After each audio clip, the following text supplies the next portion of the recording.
Welcome to Bass Case. I'm your host, Philippe Baugh, episode 005, Blues Licks for Bass. In my last episode, I talked about how blues heads are a prime source for authentic solo language, regardless of the style, whether you're dealing with jazz or blues, rock, country. And then in that episode, I played through a few jazz blues heads that reflected authentic jazz language, both melodically and rhythmically. And rhythmically, in a later episode, I'm going to key in on rhythm. It's something that's neglected a lot of times. We're always, as musicians, and we're always really key on learning lines, but we never think about the rhythmic aspect of it. But I'm also going to stay away, but I'm going to talk about it for a second. It's just the use of scales to create solos over chord changes. What I'm teaching you right now is just lines, either through heads or through licks. But that was my first introduction to solo technique, was what they call in the jazz pedagogy world chord scale theory. It's where, like, if you have two E-flat major chords, like on the first two bars of Groovin' High or the first two bars of Miles's 4, you look at that and you say, well, I got two E-flat major chords, I can play an E-flat major scale. Now, those notes are going to sound consonant, but without learning these heads and licks, you're going to be missing some things. You're going to be missing some things rhythmically. And then you have to remember that we don't always just use the scale. We sometimes use some other notes that are in there that are not part of the scale, what we call non-diatonic notes. And it's the same for the blues, A common introduction to blues solos is the blues scale.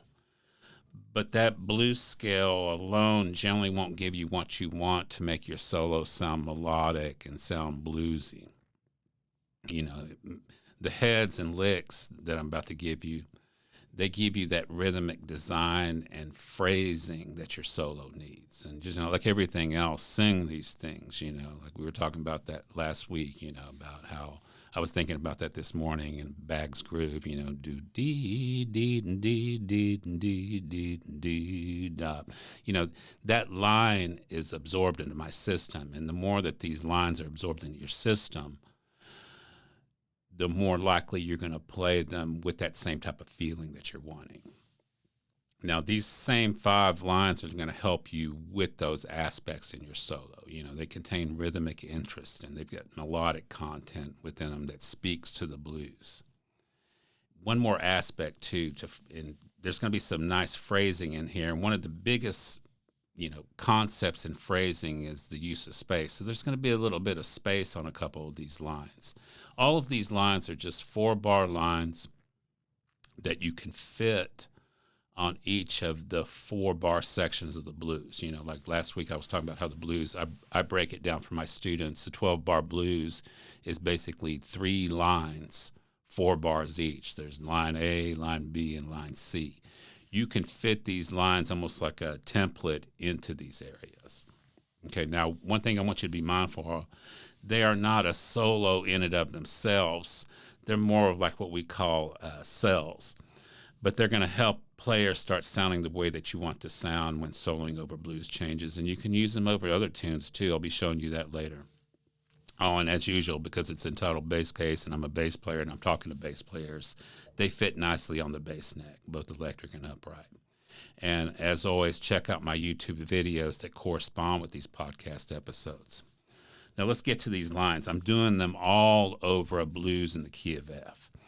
They're simple, but rhythmically, my beginning improv players and my beginning bass players struggle with them at first, particularly the first 2, because they have to lay just right. They struggle because they're not rhythmically complex, but laying them right, sometimes they play around with that and try to put them on a different beat. Play them exactly as I play them. That's going to be the best way in.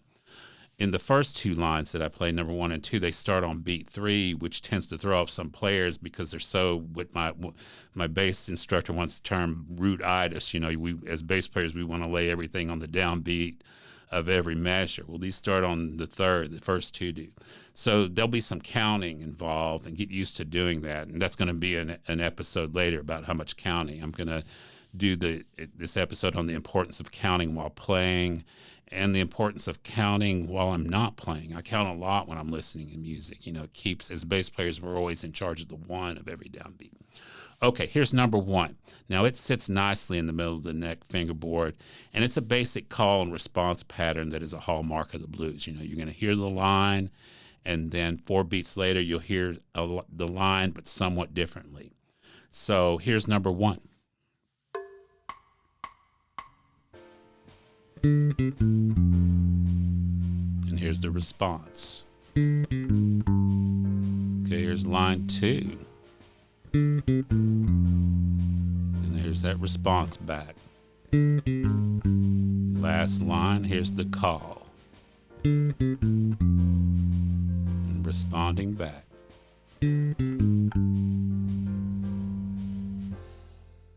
Okay, now here's number 2. It's similar to number 1. It's a call and response pattern, but this one sits on the lower part of the neck, you know, near the headstock or the nut, whatever you want to call that, in your half position if you're an upright player, or your first position if you're an electric player. And it also starts on beat 3, and it's, like I said, a nice call and response pattern. Here's number 2.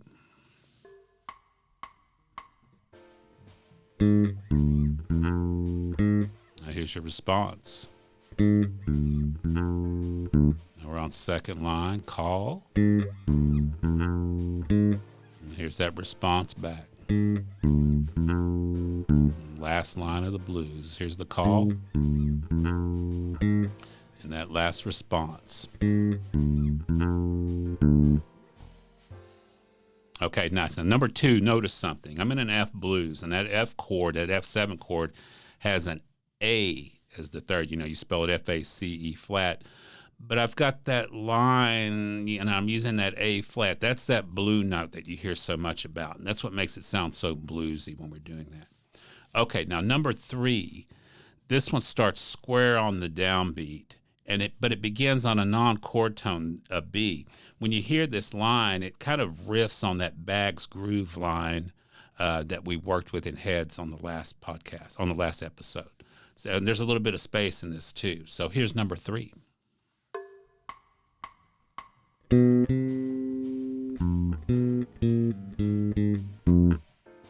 There's that nice bit of space, and we're in line 2.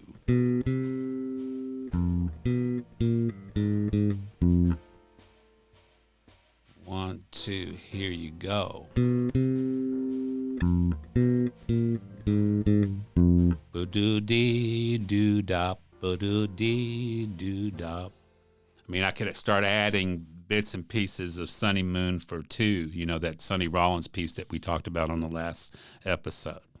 Okay, notice that I start on that B natural, do-dee-do-dee-do-do-do-dot, do-dee-dee-dee-dee-dee-dee. I mean, it's riffing on the Baggs groove, and you're going to see that a lot of these lines really reflect the Heads. I mean, everything's relatable right here. Okay, here's number 4. This one also begins on beat 1, and it also begins on that B natural, another one of those blues notes. There's a little bit less space in here, and it's more of a call and response. So here's number 4.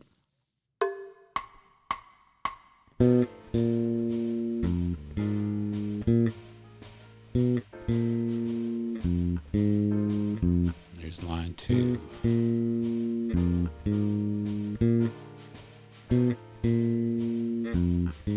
Last 4 bars. Okay,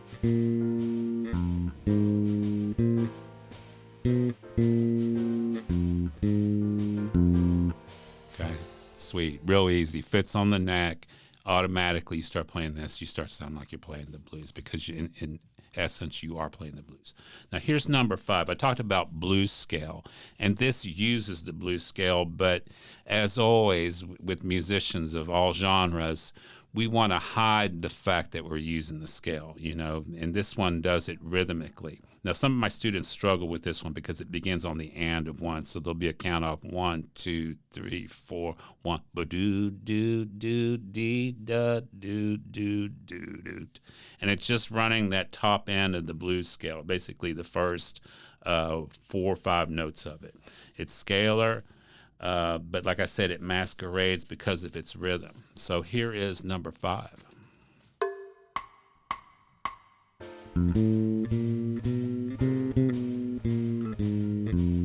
There's a little bit of space right here, and then here's line 2.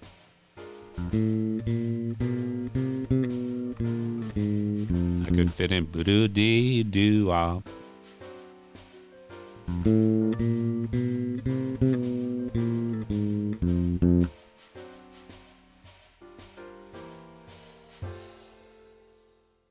Okay, now get these licks under your fingers. You won't be dissatisfied with them at any way. You're going to start sounding like a jazz blues musician, and most importantly, that play them, learn them one by one to where you have them under your fingers. Maybe even take them up an octave. But more importantly, learn them without the sheet. So I see some of my students in my combo class, and they're still pulling out that sheet, and we're in week 12, I think, of the semester, and we started pulling these out in week 1. Get them so that they're absorbed. Singing them is important. Learning them without the sheet. Now, in a future episode, I'm going to take those 5 lines and those blues heads and compose kind of a solo, what we call an etude, over a few choruses of blues. This is Phil with Bass Case, and I'll be talking to you soon.